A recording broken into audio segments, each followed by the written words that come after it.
उत्तराखंड भ्रष्टाचार मुक्त हो रहा है या सिर्फ ब्रांडिंग के पोस्टर लगाए जा रहे हैं?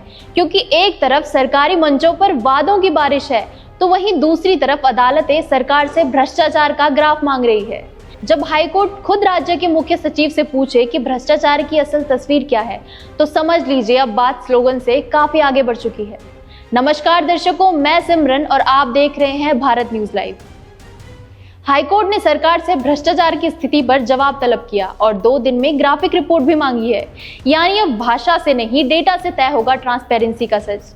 अब सवाल ये है कि अगर आम आदमी पूछे तो बात अलग होती, लेकिन जब न्यायपालिका ही पूछ रही है तो सरकार को सिर्फ भाषण से नहीं, ठोस आंकड़ों से जवाब देना होगा। आइए कुछ आंकड़ों पर गौर करें।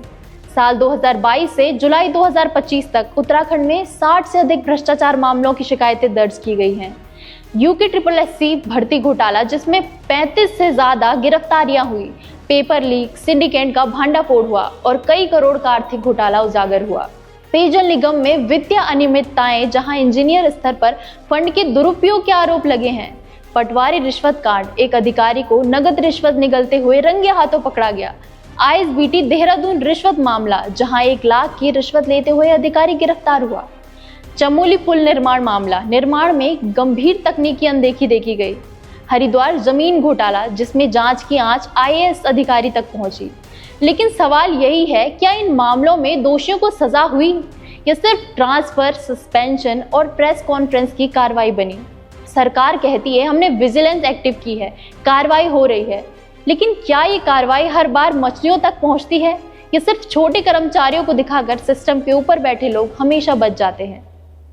अब एक और बड़ा सवाल है, अगर उत्तराखंड सरकार वाकई जीरो टॉलरेंस नीति पर काम कर रही है, तो फिर हाईकोर्ट को भ्रष्टाचार का आंकड़ा मांगने की जरूरत ही क्यों पड़ रही है?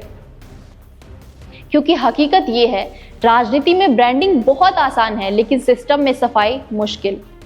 यहाँ हर घोटाले की जांच शुरू तो होती है, लेकिन खत्म कब होती है कोई भी नहीं जानता। उत्तराखंड सरकार ने बीते 1 साल में भ्रष्टाचार के खिलाफ कई बड़ी घोषणाएं की, जैसे भ्रष्टाचार मुक्त उत्तराखंड का संकल्प।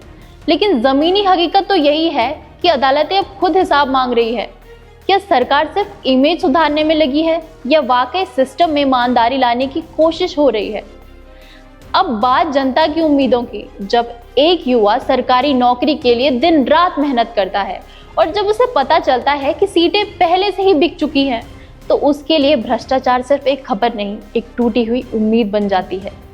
जब गांव का बुजुर्ग पेयजल कनेक्शन के लिए रिश्वत मांगे जाने की शिकायत करता है, तो वो आंकड़ों से नहीं, इंसाफ से उम्मीद करता है।